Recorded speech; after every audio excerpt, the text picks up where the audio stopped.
Ay magbigay daan sa ilang pong mga paalala ang PNP rin. Naihatid na ba lahat yung mga election paraphernalias?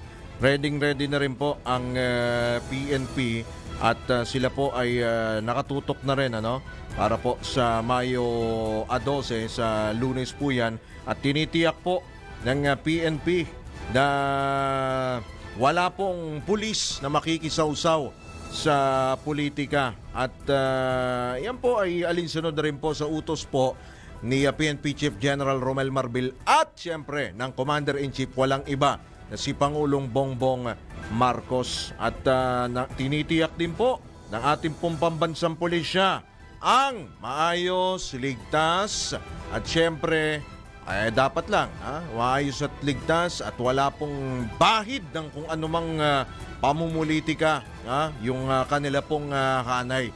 So yung mga pulis sa BARM dineploy na at actually araw-araw na may mga checkpoint din dito. May mga checkpoint din dito. Diyan sa bahagi po ng EDSA sa show.